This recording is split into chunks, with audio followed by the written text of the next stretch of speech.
நம் தேவனாகிய இயேசு கிறிஸ்துவினால் உங்களுக்கு கிருபையும் சமாதானமும் சந்தோஷமும் உண்டாவதாக. பலிபீடம் என்னும் ஜீவ வார்த்தை குறித்து இன்றைக்கு நாம பார்க்கவிருக்கிற வேத பகுதி மத்தேயு 5வது அதிகாரம் வசனம் 24. Matthew chapter 5 verse 24.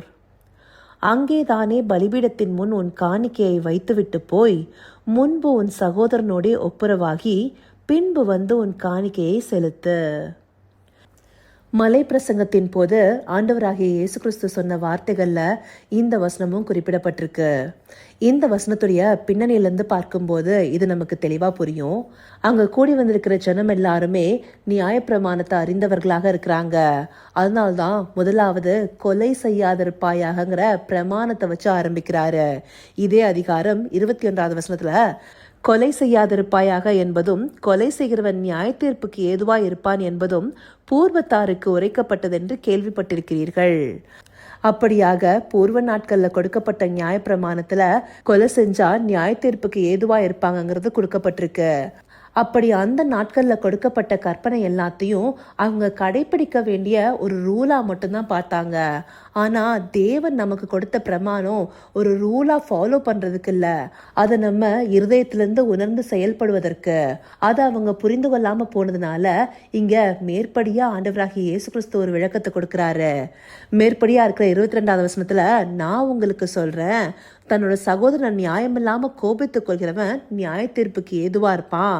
அவனை வீணன்னு சொல்றவன் ஆலோசனை சங்க தீர்ப்புக்கு ஏதுவா இருப்பான். மூடன்னு சொல்றவன் எரிநகரத்துக்கு ஏதுவா இருப்பான்னு சொல்றாரு. அந்தபடியா அவர் சொல்லும் போது நியாயமில்லாம ஒரு சகோதரனை கோபித்துக் கொள்கிறது கூட தேவன் விரும்பாத காரியம்ங்கிறது நமக்கு புரியுது. தேவன் கொடுத்த 10 கட்டளைகளும் பிரமாணங்களும் நமக்கு உணர்த்துவது அன்பையும் அறத்தையுமே. ஆனா அந்த அன்பை விட்டு வழிவிலகி நமக்கு கொடுக்கப்பட்டதை ஒரு ரூல் மாதிரி ஃபாலோ பண்ணணும்னு மாத்திரம் அந்த ஜனங்கள் ஏற்று நடக்கிறதுனால தேவன் மேற்படியாக சென்று இப்படியான விளக்கத்தை கொடுக்கிறாரு.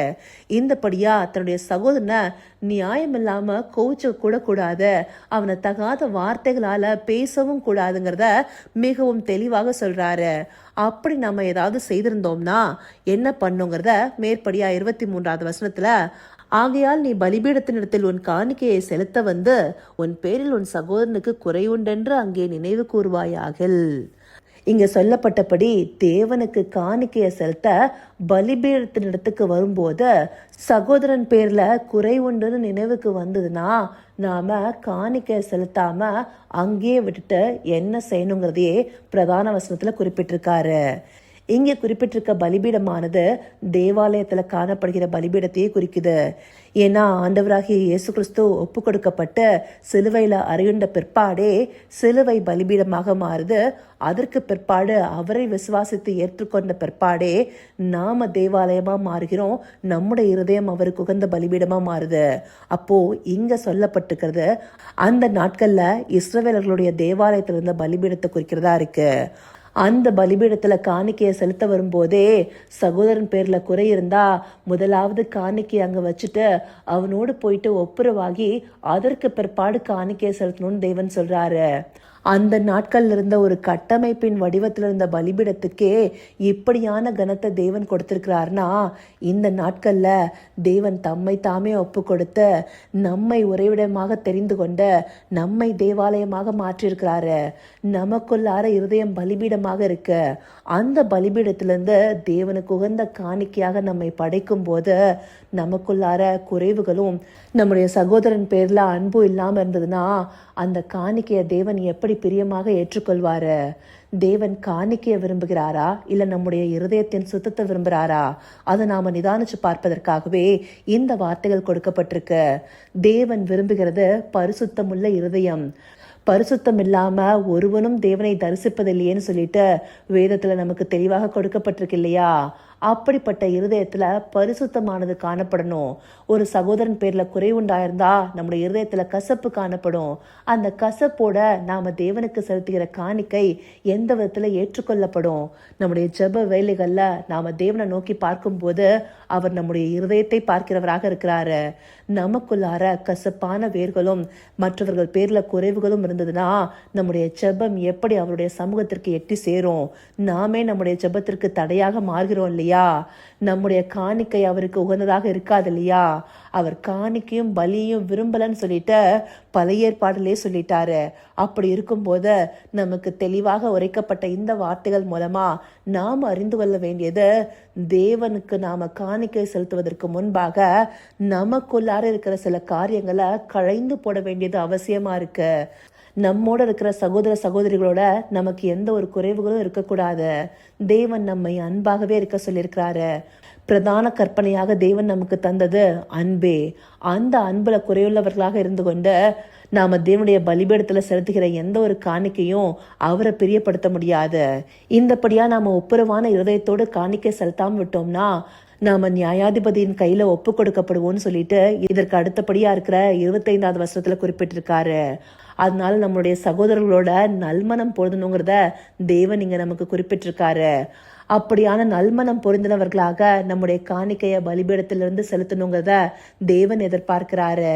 சங்கீதம் 24வது அதிகாரத்துல யார் கர்த்தருடைய பர்வதத்தில் ஏறுவான், யாருடைய பரிசுத்த ஸ்தலத்தில் நிலைத்திருப்பான்ற கேள்விக்கு பதிலாக என்ன சொல்லப்பட்டிருக்கும்? அந்த அதிகாரம் 4வது வசனத்துல பார்த்தோம்னா, கைகளில் சுத்தமுள்ளவனும் இருதயத்தில் மாசில்லாதவனுமா இருந்து தன் ஆத்துமாவை மாயைக்கு ஒப்புக்கொடாமலும் கபடாய் ஆணையிடாமலும் இருக்கிறவனேன்னு சொல்லப்பட்டிருக்கோம். அந்தபடியாக நம்மளுடைய கைகளில் சுத்தமும் இருதயத்தில் மாசு இல்லாமல் இருக்கும்போது தான் தேவனுடைய பரிசுத்த ஸ்தலத்தில் நம்மளால நிற்க முடியும். தேவனை முழு இருதயத்தோடு தேடும்போது தான் அவர் நமக்கு இடைப்படுகிறவராக இருப்பாரு.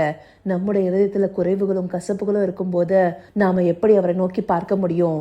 அப்படியான ஒரு பலிபீடத்திலிருந்து கொடுக்கப்படுகிற காணிக்கை எப்படி அவரை பிரியப்படுத்தும்?